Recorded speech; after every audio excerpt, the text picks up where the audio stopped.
Conhecimento não é o que você sabe, mas aquilo que você faz com aquilo que você sabe. E esse é o objetivo do podcast JuPod, de trazer seus direitos, de trazer conhecimento de forma descomplicada. Sejam todos bem-vindos ao episódio piloto do podcast JuPod. Eu me chamo Juliana Dias, eu sou advogada trabalhista, sou empreendedora, sou produtora e criadora de conteúdo desde 2019. É uma honra estar aqui com vocês. Aqui a gente também vai falar sobre os desafios do início de carreira, a gente vai falar sobre marketing, a gente vai falar sobre prospecção de clientes, sobre branding. Nós também vamos falar sobre empreendedorismo, sobre mudança de mentalidade. E eu já aproveito para convidar vocês para os próximos episódios que vão ser emocionantes. E eu conto com vocês nessa jornada, desse projeto maravilhoso que está dando início. A minha motivação para lançar esse episódio piloto foi porque a gente está no mês de Setembro Amarelo. E esse mês é um mês onde as pessoas cuidam e falam mais sobre esses assuntos de saúde mental, que é um assunto muito importante. Dentro desse assunto, eu resolvi falar sobre esgotamento mental no ambiente de trabalho. Porque hoje em dia, nesse mundo tão digital, nesse mundo tão dinâmico que a gente está, a gente sempre se depara com pessoas, com funcionários, com empreendedores, com advogados, profissionais liberais, empreendedores que estão esgotados. Para tanto, eu trouxe a Fernanda Esteves, que é mestre em psicologia pela Universidade Federal de São Carlos, a UFSCar, colaboradora em pesquisa na USP Ribeirão Preto, graduada em psicologia pela Universidade Federal do Triângulo Mineiro, psicóloga clínica com abordagem terapia cognitivo-comportamental. Fernanda, seja muito bem-vinda ao podcast, é um prazer te receber. Muito obrigada por ter aceitado esse convite. E a gente, para poder começar sobre esse assunto, eu queria que você explicasse para a gente sobre o tema do esgotamento mental, como as pessoas conseguem perceber que elas estão passando, o que é o esgotamento mental. Olá, Juliana. Primeiramente, eu agradeço o seu convite. Para mim é uma honra estar no episódio piloto, né? Esse é um trabalho que a gente já vem acompanhando há um tempo, né? Acho que as primeiras fomentações, germinações, foi lá em 2020, 2021. Sim. Foi um dos nossos primeiros lives que a gente fez, né? É um tema muito importante. Eu sempre, no setembro, acho que o motivo desse episódio piloto foi exatamente isso. Porque é um tema que eu sempre falei, gente, como a gente tá? Eu falei, poxa, tem que ser. E é um assunto muito importante, né? Sim, né? Então, gostaria de agradecer, primeiramente, em tudo isso. Já que a gente está falando sobre esse tema tão relevante, conta pra gente, Fernanda, o que é o esgotamento mental e quais são os principais sintomas de quem está sofrendo esgotamento mental? Bom, o esgotamento mental, ou burnout, acho que eu vou começar falando primeiramente de um termo, né? Na literatura, até os anos 2000, mais ou menos, nós não tínhamos um termo claramente definido do que era burnout, não tinha ainda um consenso. E hoje, né, a grosso modo, a gente traduz como esgotamento mental, certo? Né? E parando para pensar, o burnout, e falando em esgotamento mental, unindo as duas coisas, a gente pode pensar que do termo inglês, né, que é um jargão utilizado no inglês, é quando um equipamento ou algo se apaga por completa exaustão de energia. Né? Então, esgotamento mental, uma completa exaustão de energia. É quando acontece aquele famoso apagão, né? Sabe quando aquele aparelho de eletrodoméstico para de funcionar por causa da falta de energia? Sim. Né? Queimou, né? Desligou o famoso disjuntor. Inclusive, Fernanda, eu cheguei a ver um podcast, eu vejo muito, acho que eu até comentei com você, a Isabela Camargo, não sei se vocês conhecem, e a Isabela, ela fala muito sobre esse assunto do esgotamento mental, que ela já passou por isso, e ela traz muito isso, que o dia que ela percebeu que ela teve o esgotamento mental foi quando ela teve um apagão, enquanto ela estava no Jornal Nacional. E eu achei muito interessante, que ela estava falando, eu falei, poxa, eu já passei por esgotamento mental, mas eu não tinha parado para pensar. Ela falou sobre o apagão, eu não tive, mas eu cheguei a ter um esgotamento, então eu acho que é um tema bem precioso para mim, até porque há uma experiência nesse sentido. Acho que é muito importante, né? Você falando, ela estava apresentando o Jornal Nacional, né? Eu lembro desse vídeo que ela estava falando todas as regiões, sul, sudeste, norte, nordeste, e chegou na cidade que era dela, né? Que era Curitiba. Exatamente. Apagão. Ela teve um apagão. Ela teve um apagão. Né? O esgotamento mental vem desse desligamento devido a uma exaustão, uma falta de energia, né? E aí, como ela estava no ambiente de trabalho, a gente faz esse link com o ambiente de trabalho. Sim. Né? a exaustão, o esgotamento mental, o esgotamento emocional, ele pode vir de outros ambientes também. Mas, na verdade, é uma soma de fatores. A gente não pode pensar só no ambiente de trabalho. Clinicamente falando, você fala. Né? É uma soma de fatores. Soma de fatores, porque nós somos, né, de acordo com a Organização Mundial da Saúde, a definição de saúde mental pra gente inclui nós sermos um ser biopsicossocial. Né? Entendo. Então, é uma soma de fatores, mas que se intensifica no ambiente de trabalho. Ah, mas como assim? Né? Quando a gente fala de burnout ou de esgotamento mental, entenda que os dois vão ser sinônimos, né? O tempo todo. O tempo todo, nós estamos falando do ambiente de trabalho. Né? O que acontece? Como você já veio fazendo essas pinceladas do mundo digital, né? O mundo globalizado, ele vem sofrendo transformações. Sim. E com ele muda as nossas relações de trabalho. Se a gente for parar para pensar na palavra trabalho, é quando a gente pensa que o trabalho dignifica o homem, né? Tem essa frase aí em algum lugar, eu sonho, não me lembro quem cita, mas a gente ganha essa notoriedade através do trabalho. Sim. Né? Ter um sentido na vida, é onde nós conseguimos um poder aquisitivo de compra, ele vai dignificando o homem, ou então a gente pode pensar que nessas transformações das relações, a gente passa a ser o nosso trabalho, ele passa a ser como um meio de sobrevivência. Ele é um meio de sobrevivência, mas um meio de subsistência. Né? Então, inclusive, eu não sei se você concorda, mas eu já vi várias pessoas falando que no final das contas, a Isabela fala muito disso, que o esgotamento mental, muitas das vezes ele se dá para aquilo que você ama fazer. Tem muita gente que acredita que o esgotamento mental ele vem de algo que você não gosta de fazer. Inclusive, por exemplo, eu como advogada trabalhista, uma pessoa que ela trabalha num ambiente completamente tóxico, ela sofre um assédio moral, mas tem alguns casos, igual no meu caso, eu amo o que eu faço, eu sou apaixonada pela advocacia e já sofri o esgotamento mental. Então, quer dizer que isso, na realidade, não interfere se o ambiente, se é o que você ama ou se esse ambiente do trabalho é tóxico ou não. Isso não tem uma relação, não é interligado. Tem uma relação, né? Porque assim, se você já está num ambiente tóxico, que muitas das vezes é sofrido para você estar ali, como que você acha que fica a sua saúde mental? Sim. Como é que você acha que fica os seus níveis de estresse? Esse esgotamento mental, né, tem uma relação com o ambiente em que você está inserido. Se esse é um ambiente de desvalorização, de não reconhecimento, que você sofre microviolências, né? Sim. E aí pode ser, por exemplo, um assédio moral velado. Sim. Como que fica a saúde mental desse trabalhador? Né? Como que a gente se veria nesse ambiente?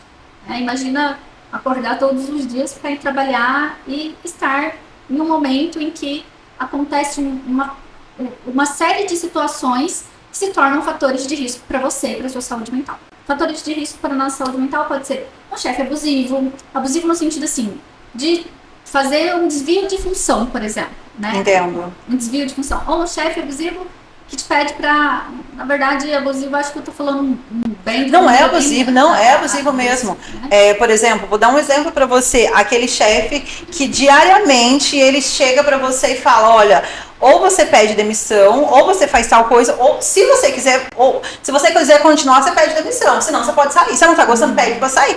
Gente... Você acha que a pessoa, em sã consciência, vai pedir para sair, sendo que ela vai abrir mão de multa de FGTS, vai abrir mão de seguro-desemprego? E assim, e realmente isso é uma conduta, porque o assédio, por exemplo, na parte do direito, são condutas reiteradas no ambiente de trabalho, tóxicas do empregador ou de alguém que seja acima o empregado.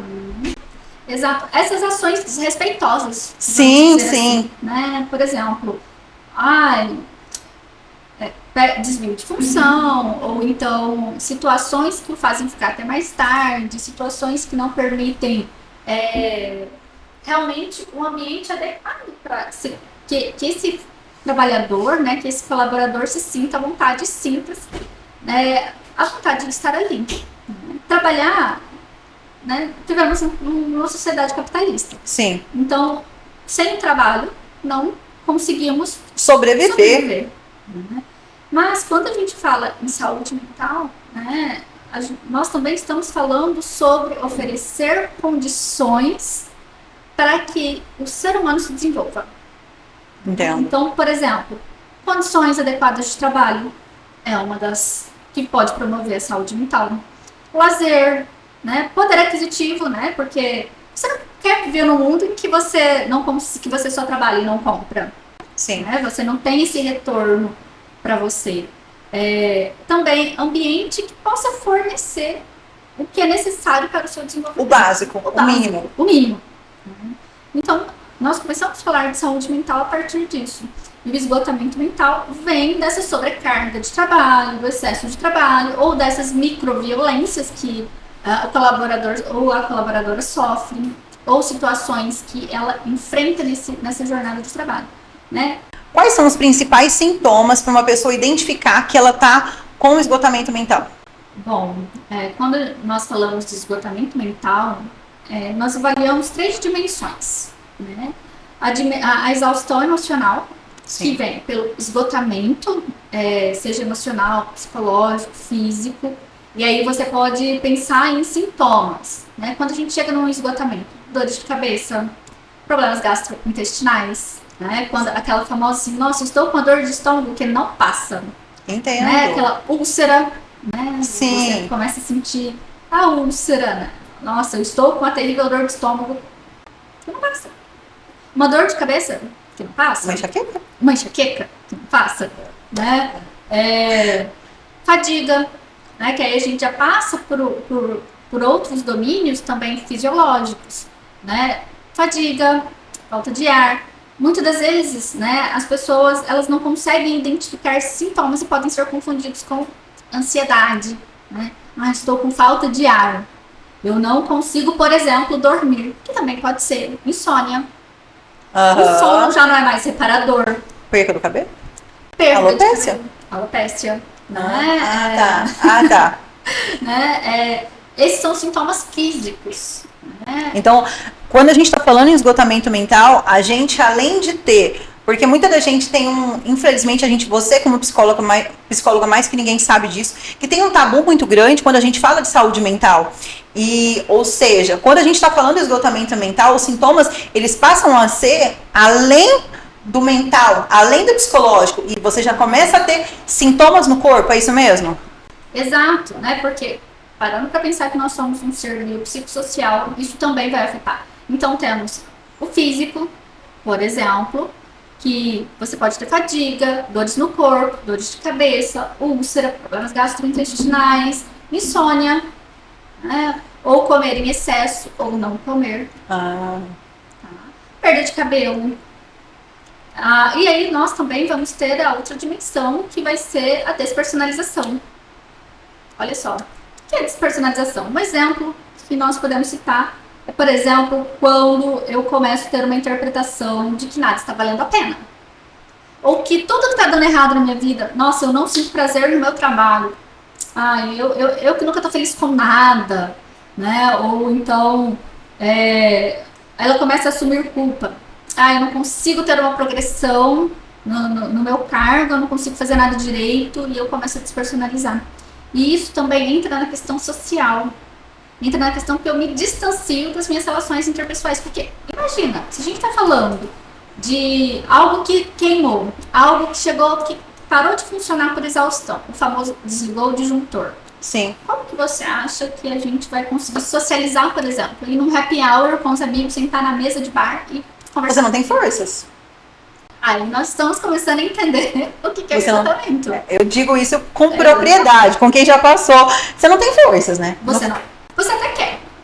Por Sim. exemplo, nossa, eu gostaria muito de tomar um café da tarde com a minha amiga e falar sobre a vida. Sim. Mas não consegue. Nossa, mas eu estou tão cansada, né? Que é esse cansaço, né? É um esgotamento. É esgotamento. Só quem já passou para perceber. Fer, conta pra gente, como diferenciar o esgotamento mental simples de um simples estresse no trabalho? Tem como diferenciar? Tem. Né? Aqui nós temos que falar de intensidade, duração e frequência. Ou seja... Conta pra gente. Já tô ficando curiosa, gente. Eu já tô colocando meu checklist. Será que eu tô outro? Não, se graças a Deus quiser, não. Vamos respirar. né? Eu acho que esse... Vamos... Sim. Por que, né, eu estou colocando dessa forma? Ter um estresse, está todo mundo sujeito. Sim. É uma resposta humana, natural nossa. Ele também vem como um meio de... O estresse ele também vem como uma resposta a esse meio ambiente. A resposta ao que está acontecendo. Mas me tira o burnout e... Na psicologia, o burnout e o esgotamento mental é a mesma coisa? Sim. Que o burnout ele vai ser a derivação. O esgotamento mental é como se eu estivesse traduzindo o que é burnout. O esgotamento vai ser como se fosse apagando, desligar o disjuntor. Uhum.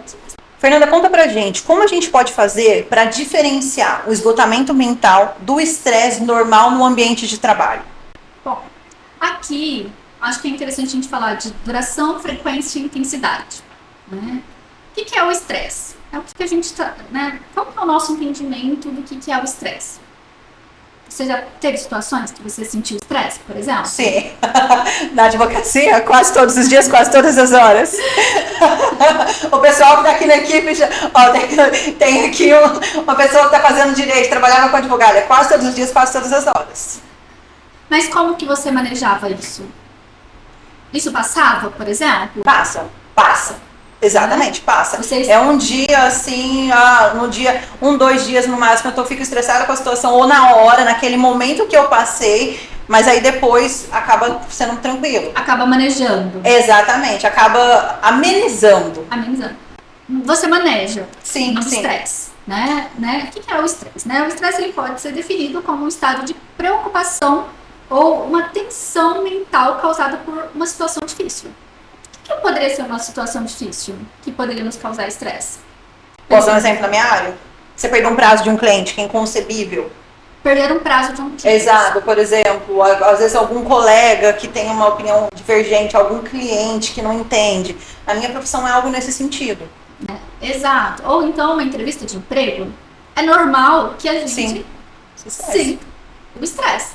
É uma resposta natural do ser humano, né? Em situações difíceis, nós vamos sentir o estresse. Sim. Mas nós, né, de uma maneira ou outra, acaba manejando. Você perdeu o prazo do cliente. Poxa, o que você tem que fazer naquele momento? Sim. Renegociar. Como podemos resolver essa situação? O estresse é mais ou menos isso, né? Como podemos resolver, ou se não tiver como resolver, porque é aquilo, né? Aquilo que não tem solução, solucionado está. É bem isso. Eu pelo menos faço muito. Dá pra resolver? Eu sou muito prática. Dá pra resolver? Não dá. Então, o que não tem solução, solucionado está. Então, isso resolve o meu estresse nesse sentido. Fica chateada por conta? Fica, mas depois fala, não tem o que fazer. Tem um manejo. Exato. Né? Mas te causa um esgotamento mental de você chegar em casa e falar assim, eu não quero conversar com ninguém, eu não quero falar com ninguém, eu não quero sair, eu não quero fazer nada? Não. Dependendo da situação. Dependendo da situação, não. Não, dependendo da situação, você tem um manejo ali. Nós temos a capacidade de manejar o estresse. Sim. Aí você pode falar assim, ai Fernanda, mas eu vivo estresse todos os dias e nem por isso eu fico choramingando, falando que estou estressado. Sim. Mas o estresse, nós vamos falar de estilos de enfrentamento. Eu e você podemos passar pelo mesmo estresse, pela mesma situação. Cada uma reage de uma forma. Cada pessoa vai enfrentar o estresse de uma forma. Né? Então, isso vai acontecer de uma maneira diferente para mim quanto para você. No estresse, há uma dificuldade de relaxar. Nós não conseguimos ter, pelo menos não naquele momento, relaxar. Sim. Mas com o passar da situação, ou do dia, ou da semana... Abaixa a adrenalina. É como se fosse abaixar a adrenalina, não é mais ou menos isso? Você estabiliza, você volta a ser aquilo. No esgotamento mental, geralmente, quando a pessoa passa por... Quando que vem o esgotamento mental? Quando o sujeito, o indivíduo, passa por várias vezes por situações de estresse, por um período de estresse prolongado. Entendo. E aí, manejar essa situação já vai ficando difícil. Fica difícil manejar essa situação. Então, por exemplo, pensando em duração, intensidade e frequência, se eu passo por um período longo de estresse, como que você acha que eu vou me comportar? Como que você acha, Imagina lá, todo dia estressando o seu corpo. Sim. Como que você vai começar a responder ao seu ambiente? Qual vai ser a sua resposta ao ambiente, às suas relações, no seu trabalho? Como que você acha? Posso dar um exemplo? Claro. É como se você tivesse uma ferida. Tô com uma ferida aqui, me queimei. É como se você tivesse com uma ferida e ela tá aberta. E aí, diariamente, você cutuca essa ferida. O esgotamento é como se fosse isso. Ela não fecha, ela vai continuando aberta e ela vai ficando, ela fica insustentável, dependendo dessa ferida. É mais ou menos isso. É como se demandasse o tempo todo de nós. Entendo. Né? Situações de estresse que nós vamos passar. Sim. Nós vamos vivenciar. Mas é como se fosse por altas demandas, né? O tempo todo sendo exposto ali, realmente, cutucando essa ferida todos os dias. Né? Em algum momento aquela ferida vai sangrar e não vai fechar. Não vai fechar. E você vai falar, Não vai ter como. não vai ter como. E chega naquele nível máximo, né? Porque como você falou pra gente, porque acaba saindo, pelo que eu tô entendendo do esgotamento, ele acaba saindo do limite psíquico e acaba saindo do limite mental, ele vai indo pro corpo.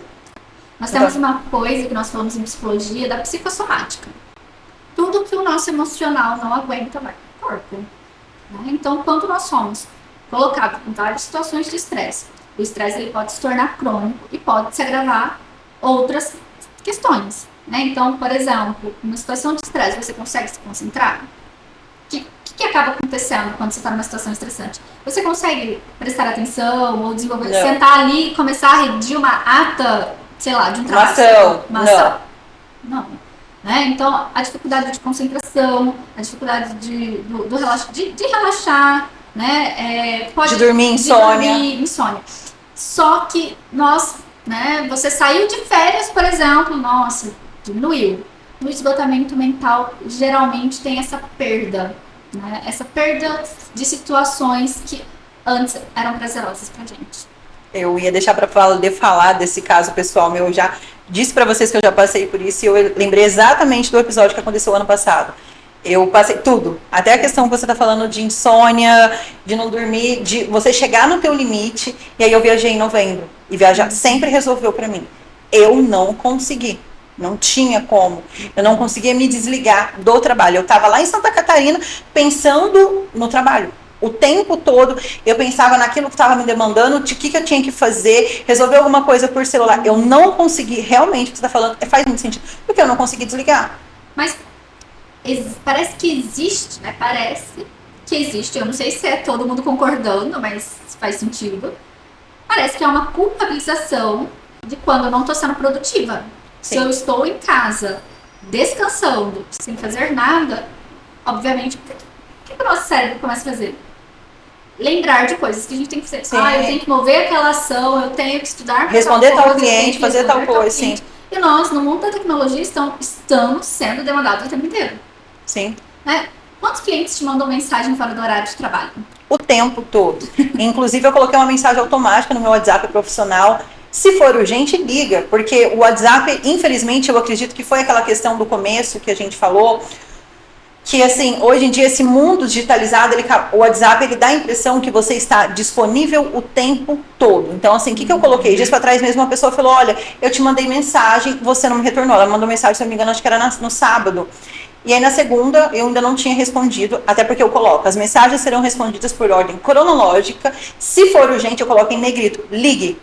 Então, ou seja, eu estou deixando claro, e realmente, pode ser que eu não atenda na hora, mas eu vou retornar, porque é urgente, a pessoa está me ligando. Você tem aquela urgência de falar com a pessoa. Infelizmente, esse mundo digitalizado de hoje em dia, parece que a pessoa lá acredita que ela tem o acesso 24 horas a você. E lá não tem. 24 horas, né? Sim. Como se a gente tivesse que estar disponível 24 horas. E é muito triste isso, né, Fer? Nesse mundo que a gente vive, eu falo com quem viveu isso na pele, é muito triste, né? Pensando nessa lógica que somos demandados o tempo inteiro, né? Imagina agora, se a gente é demandado o tempo inteiro, imagina para quem estava no home office na época do Covid. Nossa! Né? E isso faz sentido, porque mais pra frente eu vou comentar de alguns como prevenir, né? Mas parando para pensar, sabe essa lógica do trabalho enquanto eles dormem? Eu já fui dessa. Trabalhe enquanto eles dormem. Eu acho super problemática essa frase, porque assim... Eu já postei, gente, um horror essa frase, 400 milhões de vezes. Hoje em dia eu percebo o peso que essa frase tem. Trabalhe enquanto eles dormem. O quanto que isso é massacrante para nossa vida. Cultura, né? Para nossa cultura. É como se não fosse permitido descansar. O sucesso só vem se você trabalhar e No se esforço, sobrecarregar, assim, a milhão. Como se você tivesse que trabalhar o tempo inteiro, como se você tivesse que estar disponível o tempo inteiro. Então, nós entramos nessa lógica de competitividade e produtividade de uma maneira que quando a gente está descansando, né, e descansar, entenda-se que não é só dormir, descansar também é envolver questões de lazer, e muitas vezes Ficar com a sua família, ficar com seus amigos. falo para os meus pacientes, contemplaram nada. Já teve a oportunidade de contemplar o nada? Já. Deitar na sua cama, olhar para o teto e falar assim, eu vou pensar nas andorinhas, que não sei o que, e só vai viajar. Como o céu tá lindo, como a lua tá lindo, esse amanhecer, Exato. esse pôr do sol. Eu vou tomar um café da manhã aqui, tranquilamente, preparar o meu café da manhã. Né? Nós estamos nessa lógica de produtividade, de sucesso, de ficar milionário antes dos 30. Eu não sei você, mas tinha essa pressão na minha época da faculdade que nós tínhamos que ser bem sucedido antes dos 30. Você imagina isso no direito. Ser bem sucedido. Você não tem noção na pressão que é no direito. Você não tem ideia. Terrível.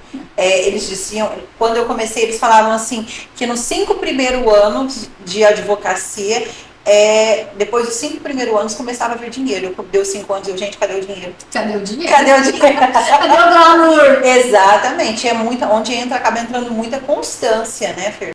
Né? E aí é onde a gente vai entrando nessa lógica. Mas também do mundo globalizado, né, da digitalização, na verdade, né, do digital, da era digital. Eu abro meu Instagram agora, vejo você lançando um projeto novo. Qual que é a minha tendência de pensar? O que ela tá fazendo? Como que ela arruma tempo? Como que ela arruma tempo? Ou então, a Juliana tá milionária, não é? Será? Não é isso que a gente pode pensar? Ela tá lançando um podcast, ela é advogada, Pode ser. Tem tempo para fazer academia, ela faz uma caminhada, mas o que eu começo? A comparar a minha vida com a sua. A internet trouxe muito essa comparação muito forte, né, Fer? Inclusive, a gente precisa tomar muito cuidado com isso. O ano passado eu lembro que eu me comparava muito, e aí um dia que eu parei para pensar, gente, olha o tanto que eu construí, olha o que eu construí até hoje, olha onde que eu cheguei. Falei, puxa, como que eu tô reclamando da minha vida? Mas eu recebo esses tipos de queixas também. Nossa, mas eu vejo os meus colegas, eu vejo meus colegas já formados, viajando, não sei o que, e eu não tô conseguindo, eu não consegui ter dinheiro, enriquecer antes dos 30, né? Sim. Então, como também ficou fácil, né, essa comparação, né? A grama do vizinho sempre é mais verde. Sim. Então, a gente também entra nesse loop. Então, aí é onde começa. Trabalhe enquanto eles dormem. É uma lógica adoecedora. Sim. É uma lógica que também contribui para o esgotamento mental. Porque, assim, a definição de sucesso é relativo. Concorda? Totalmente. E é muito relativo isso. No direito a gente fala muito que é subjetivo. O que é bom pra você não é bom pra mim. Às vezes uma roupa que é bonita pra mim, maravilhosa, pra você não é, e tá tudo bem. O celular que é bom pra mim e tá tudo bem. Uhum. Eu vejo isso muito no meu pai. A gente vê, por exemplo, meu pai gosta de muito ir no sítio todo final de semana, que não sei o quê. Eu já não gosto. Eu vou às vezes, ele fica louco, ele fala que vai vender tudo, porque eu não vou nesse sítio direto. Porque é uma coisa muito relativa, né, Fer? É subjetivo, relativo. Né? Pensar em sucesso. Tem pessoas que trabalham na semana inteira e no final vai pescar. Olha só o sucesso para ela. Exatamente. É o sucesso. Tomar uma cervejinha e ir pescar. É o sucesso. E tá tudo bem. Sim, e tá tudo bem. É aquilo que é bom pra ela, né?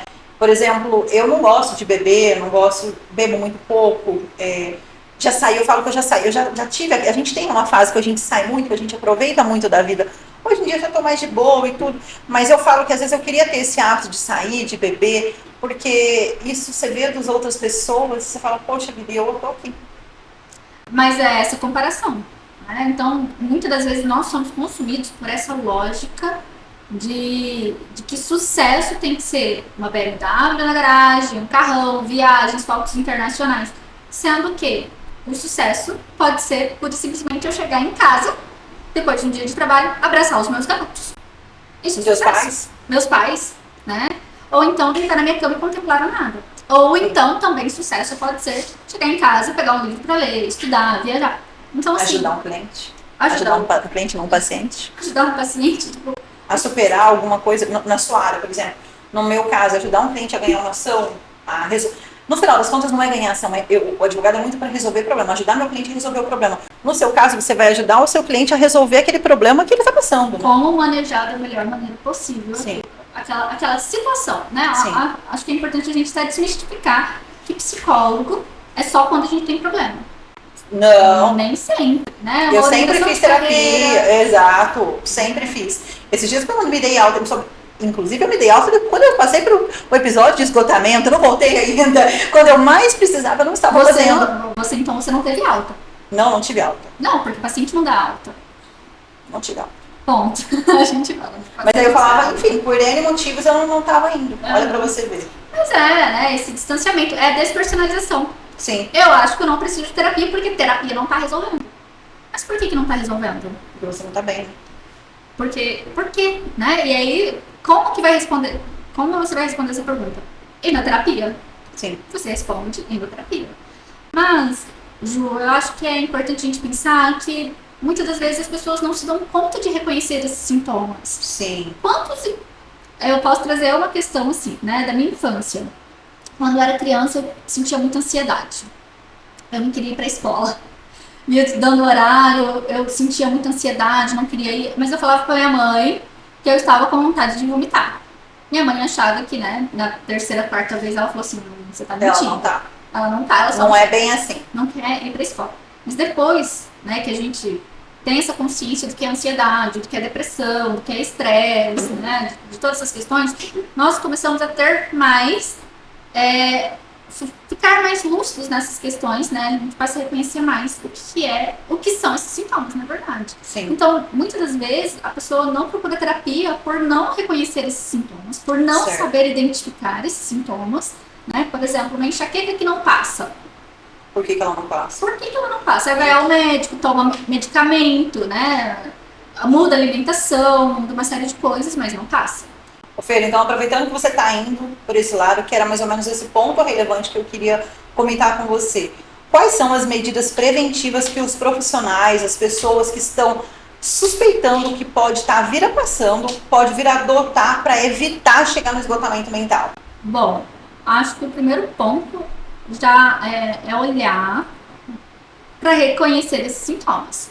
Bom, eu estou vendo que estou com fadiga, estou mais estressada que o normal, uma frequência que, né, uma duração e uma frequência prolongada, eu tenho dores gastrointestinais, eu já não tenho energia para fazer coisas que antes eu gostava, né? Por exemplo, se você gostava de ir praticar vôlei, por exemplo, você já não vai. Então, quando você vai começando a ter essa perda de interesse, essa falta de energia, eu não tenho vontade, porque é muito isso. É como se você desligasse o disjuntor e eu não tenho vontade de fazer mais nada. É como se fosse a depressão? Aí é que tá, né? Olha como esses sintomas são parecidos, por exemplo, com depressão, como ansiedade e estresse. É complexo identificar, então não podemos culpabilizar. Generalizar. Exato. Não podemos A palavra, no final das contas, é generalizar. Hoje em dia você vê pessoas se diagnosticando com TDAH o tempo todo na internet. Mas é importante, começou a perceber essa mudança de humor, né? Humor mais deprimido, fadiga, estresse, dores gastrointestinais, que você foi ao médico, toma medicamento, não passa, né? Você pode ir lá fazer tratamento e não passar, né? Você pode se perceber mais irritado, né? Com humor mais irritadiço, com pensamentos negativos, né? Por exemplo, eu sou inútil, eu não consigo fazer nada direito, eu queria sim sair, mas eu só quero ficar na cama. Procurar ajuda de profissionais qualificados na área, seja psicólogo, seja psiquiatra. Né? Acho que é importante aprender a nomear o que está acontecendo com a gente. Sim. Acho que buscar ajuda, né? Buscar uma ajuda. Eu preciso aprender a nomear o que está acontecendo comigo. A partir do momento que eu posso nomear o que eu estou sentindo, ou identificar o que eu estou sentindo, a gente tem um caminho muito para um tratamento com mais efetividade. Né? Então, Entendi. percebeu essa mudança. O sono não é reparador. Sabe quando você deita na cama, nossa, estou cansada, quero dormir. Você acorda cansado. Acorda cansado. Ou quando acontece alguma coisa e você, né, enfim, todas essas mudanças, eu acho que é importante. É importante a gente reparar nessas mudanças. Começar a observar. Então, procurar uma ajuda especializada, seja de psicólogo, seja de psiquiatra, para te ajudar a entender esses sintomas, porque muitas das vezes as pessoas não buscam ajuda por não entender os sintomas, por não entender o que está acontecendo com ela. E acaba negligenciando, e é onde, né, vem, de fato, o apagão. Entendi. E o Fer, conta pra gente qual estratégia eficaz de autocuidado que quem está nos ouvindo pode adotar no dia a dia para poder tentar evitar de chegar nesse limite? Bom, eu acredito muito em respeitar os nossos limites. Sim. Como a gente já estava falando de terapia, né, essa situação, a terapia vai ensinar esse repertório de reconhecer os nossos limites. Sim. De entender que eu não vou dar conta de tudo e tá tudo bem. Sim. Né? Então você não precisa ter 3 empregos ou você não precisa se desdobrar, mas reconhecer os nossos limites. Entendi. Ou então reconhecer os sintomas, perceber mesmo naquela análise subjetiva, porque a gente tem uma capacidade de análise. Poxa, eu não estou bem. Eu não estou querendo levantar da cama mais do que o normal. Eu estou tendo insônia mais do que o normal. Eu estou sentindo fadiga ou um estresse mais do que o normal. Entendi. Mas, por exemplo, vou te dar um exemplo que eu comecei a aderir. Eu sempre pratiquei atividade física, deve ser desde 2017 direto. Quando eu entrei nessa fase, aliás, na pandemia, porque na verdade atenuando na pandemia, quando eu até comecei o meu posicionamento digital e aí foi aumentando o trabalho, graças a Deus tive uma visibilidade. Então, assim, a conta chegou ano passado. O que eu percebi? Eu parei, já tinha parado na pandemia, eu parei de praticar exercício físico. Então, ou seja, o que eu quero dizer, a pessoa, o que ela pode fazer de autocuidado no sentido de, por exemplo, um exercício físico, por exemplo, fazer a unha para mim, não é uma terapia. As pessoas confundem muito que é uma terapia. Não é uma terapia, mas é um autocuidado. A academia, por exemplo, no meu caso, o que resolve para mim é a academia. Eu gosto de andar bem vestida, pelo menos estar arrumada. Então, estou bem vestida, estou arrumada, fazer as unhas, ir na academia. Isso também ajuda? Ter um tempo com os amigos, por exemplo. Acionar a sua rede de proteção. De apoio. Né? A sua rede de apoio. São os fatores protetivos. Você gosta de fazer a unha e é inegociável para você. Então, na sua agenda, você vai ter, é inegociável fazer a unha. Sim. O meu também é. Né? Acho que o meu fator de autocuidado também é fazer a unha. Quais são o que é, né, inegociável para você? Sim. Acredito que acionar sua rede de apoio, estar com os amigos, reconhecer os seus limites, passar um tempo com a família, entender que trabalho é legal, é muito bom, todo mundo gosta, mas tem que ter limite. Tem que ter limite. Né? A nossa vida ela não pode ser dominada só com obrigações, tensões e tarefas. Entendo. Eu sempre vou recomendar esportes para todo mundo. Né? Fazer uma academia, caminhar na rua. Não tenho dinheiro para pagar academia, tudo bem. Caminhe na rua. Corre na rua. Corre na rua. Esteja junto com os amigos. Tenha um tempo com coisas que realmente sua família. fazem sentido para você. Por exemplo, tem gente que se reconecta com a natureza. Então a gente consegue, porque tem muita gente que infelizmente, eu falo por isso, eu já passei por questões da minha família que a pessoa não acredita nessa questão mental, nessa questão emocional. Então assim, o que eu quis dizer, essa questão do autocuidado, é que a gente também pode partir por esse lado antes de chegar, para poder evitar nessa questão diária de autocuidado. Inclusive, Fer, eu vi, o dia que a Isabela falou sobre esse assunto, ela falou que tinha feito uma pesquisa com mulheres que estavam à beira da exaustão emocional. A maioria delas não estavam fazendo a unha. Então, ou seja, o que você falou, é o que é inegociável. Então, assim, elas estavam negociando até mesmo fazer as unhas, que é o básico. É porque quando a gente está nessa loucura de produtividade, né? Eu consigo pegar mais um cliente, eu consigo sim ficar até um pouquinho mais tarde no trabalho, eu consigo sim, se eu for lá e manejar minha manicure, colocar minha manicure em tal horário da noite, e se eu deixar de fazer o exercício físico hoje para ficar em casa trabalhando? isso também é reconhecimento do limite. Entender que tem um limite aceitável para as coisas.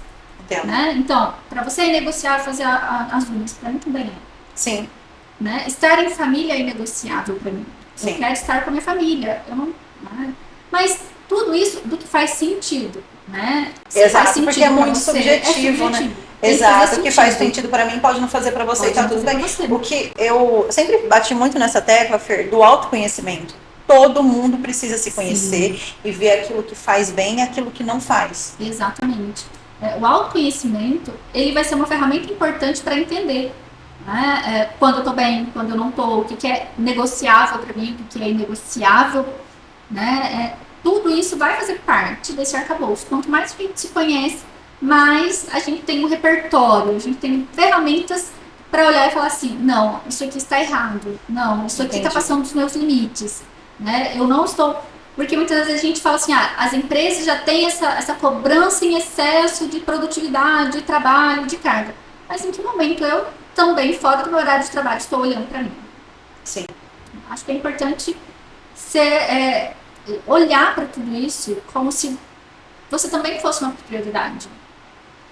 Tem um videozinho, eu não lembro o nome dela, mas ela falou, né, da empresa, como é que era aquele pedacinho de podcast que era de um relato, que ela falando que o médico recomenda que ela pare de fazer, de trabalhar isso, de trabalhar de maneira excessiva, porque vão substituir em um dia, né? Um dia substituir ela em alguma coisa assim. Né? Sim, aí depois ela chegou e falou que ela estava errada, né?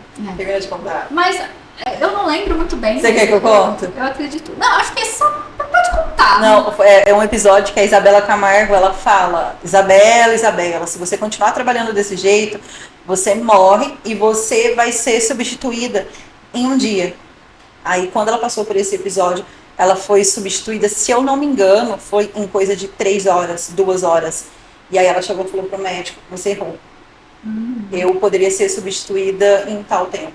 Eu digo isso porque, por exemplo, ano passado eu tive problemas de saúde sério que eu não procurei o médico. O médico não tinha a ver, mas acabava correlacionando o esgotamento. Aí o médico chegou pra mim e falou, por que você não veio aqui antes? Porque eu não tava tempo. Porque eu não tinha tempo. Aí ele falou assim, tá. Ele falou assim, sabia que a hora que você morrer, se você morrer, você só vai ser mais um? As pessoas vão te esquecer. E sabe o que as pessoas vão falar pra você? Ela era muito boazinha. E é muito disso, né? Como esgotamento mental, Fer, afeta o desempenho profissional e o desempenho na carreira? E se os profissionais autônomos é mais recorrente acontecer esse esgotamento, como que funciona? Bom, o que acontece, o que pode ser somado a tudo isso, por exemplo, como esgotamento mental, as faltas no trabalho, né, ou os afastamentos, questões que vão, né, pessoas que trabalham em áreas de risco, por exemplo, podem ter acidentes de trabalho, né, porque elas, como a gente já disse, afeta todo um sistema, seja o atencional, seja de memória, seja de estar realmente ali, né, presente, e baixa produtividade. Né? Então, operando por essa lógica, faltas, o absenteísmo, o presenteísmo, acidentes no trabalho, né, baixa produtividade, tudo isso vai trazendo uma consequência. Então, quando a gente fala, olha, cuida da sua saúde mental, cuida do seu bem-estar, é porque não tem como você trabalhar se você não está bem. Não tem como você produzir ou ter o sucesso, tão almejado sucesso, se você não está bem. Tem uma coisa que eu uso muito no meu consultório para os meus pacientes, que é a máscara de oxigênio sempre vem primeiro em você. Sim. Por exemplo, eu sou psicóloga. A máscara de oxigênio tem que vir primeiro em mim, antes de ir no meu paciente. Você tem que estar bem para poder cuidar do seu paciente. Exato. Eu preciso estar bem. Eu preciso estar cognitivamente bem, emocionalmente bem, fisicamente bem. Fernando, o tempo todo? Nem sempre. Né? Então, reconhecer isso. Até porque é uma roda gigante, é uma montanha russa, na realidade. Até portanto, uma pessoa doente, ela consegue ajudar o outro? Não. Ela consegue ser produtiva? Não. Então, quando a gente fala, olha, não abra mão de coisas que são inegociáveis, tenham autocuidado, tenham autoconhecimento, vamos se cuidar, vamos pensar nisso, vamos pensar naquilo. É justamente isso. Porque se a gente não está bem, se a gente não consegue operar pela lógica do bem-estar, eu não consigo produzir o meu trabalho. Sim. Eu não consigo ser o meu melhor. Então, para isso, eu tenho que cuidar de mim. Então, eu sempre vou usar essa lógica. A máscara de oxigênio vem primeiro. Certo. Então, para poder finalizar essa pergunta, quer dizer que a pessoa que está sofrendo esgotamento mental acaba sendo, ela está correndo para um lado que está fazendo mal para ela mesma. Porque se ela busca uma alta produtividade, se ela estiver no ápice do esgotamento mental, o esgotamento dela a produtividade dela vai cair. Então, ou seja, ela está correndo ela está correndo o contrário e ela não está conseguindo, ela não consegue ajudar, ela não consegue ajudar o cliente dela, ela não consegue ajudar o patrão, a produtividade dela está caindo, então não tem muito o que fazer. São consequências, né? Sim. Então, por isso que hoje, esse tema do esgotamento mental não é só de interesse, né, do campo científico, mas do campo educacional, do campo empresarial, governamental, devido às consequências. Sim. Né? Como a gente está falando aqui, se eu não estou bem, como é que eu me desenvolvo no meu trabalho? Sim. Então, quando a gente fala, cuide de você, é porque você é o principal. Sim. Né? Por exemplo, se hoje eu não estiver bem, não tem quem execute as minhas tarefas. Tem como eu terceirizar os meus atendimentos? Não, até porque você é autônoma. Não, eu sou autônoma. E aí é que tá. Né? Quando a gente sempre fala, o CLT, as empresas, mas nós somos a nossa empresa. Eu sou a minha empresa, você é a sua empresa. Então, também precisa desse reconhecimento do limite.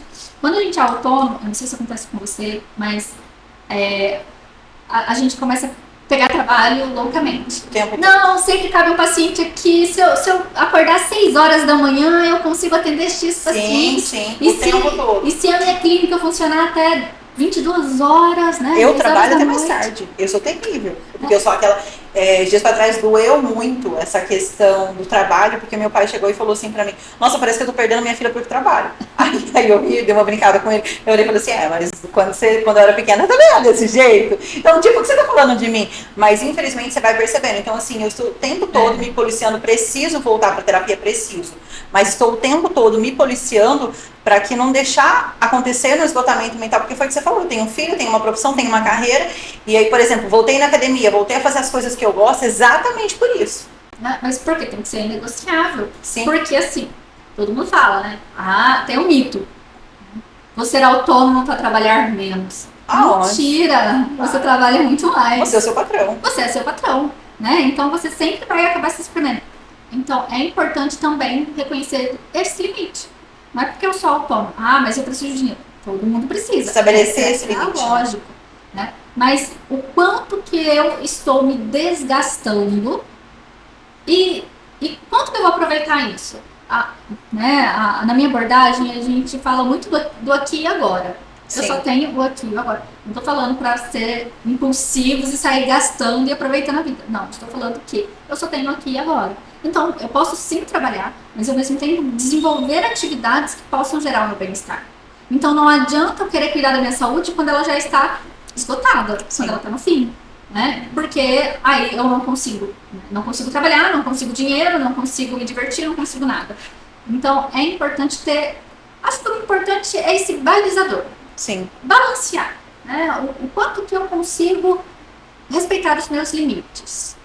Né? Porque quando a gente é autônomo, a gente passa um pouco desses limites. Né? Esses dias eu até brinquei. Né? Na onde que eu atendo, né, surgiu uma lenda que ia funcionar até 10 horas da noite. Eu falei assim, pelo amor de Deus, que isso não aconteça, porque eu vou ficar até 10 horas da noite fazendo isso. Mas aí eu falei assim, não, aqui pode funcionar até 1 da manhã, mas o limite passa por mim. Sim. O limite é meu. É a gente que estabelece, né? E aí é por isso que a gente tem que sempre olhar para nós. Isso é importante. A questão do autoconhecimento, né? Pessoal, eu quero agradecer a todos que estão nos assistindo. É uma honra estar com vocês. Muito obrigada por vocês que nos assistiram. Segue o nosso canal no YouTube, Spotify. Segue também a gente no Instagram, @jupod.cast. Quero agradecer também a presença da Fernanda, que abrilhantou a gente no conhecimento desse episódio piloto. Muitíssimo obrigada, Fernanda, por estar aqui com a gente. Depois a gente também vai dar uma lembrancinha, que é uma caneca para vocês. E também quero agradecer a nossa patrocinadora, Alcance, que possibilitou a gente estar aqui hoje presente com vocês, trazendo para a gente a melhor internet da região. Muitíssimo obrigada, nossa patrocinadora oficial. Pessoal, então, para poder finalizar, eu quero pedir para a Fernanda aqui trazer uma mensagem de encorajamento e conscientização sobre a importância do autocuidado para a gente poder evitar chegar nesse limite que é o esgotamento mental. Bom, acho que o que eu gostaria que ficasse mesmo hoje é que as pessoas possam se cuidar, né? Uma coisa que a gente falou bastante aqui foi do reconhecer os limites, reconhecer os seus sintomas, entender, né, a busca do autoconhecimento, entender que ela pode ser uma forte aliada nesse contexto, né? Se alguém está tendo alguns sintomas, identificou o que está acontecendo aqui, nossa, pode ser que eu tenha isso, né? Estou gabaritando aqui, como você falou, procure ajuda especializada, procure uma escuta, né? Mas que não se negligencie, né? Não, a máscara de oxigênio também tem que ser colocada em vocês. Então, que busque esse cuidado. Né? Conhecer os limites. Conhecer os limites, né? Sim. Eu acho que isso é o mais importante. Se autoconhecer, reconhecer os limites, entender que se você não está bem, não tem como você progredir, não tem como você se desenvolver e não tem como alcançar aquele sucesso subjetivo que a gente falou. Sim. Então, o autocuidado, nesse momento, ele vai ser uma forte aliada aí para nossa saúde mental. Também.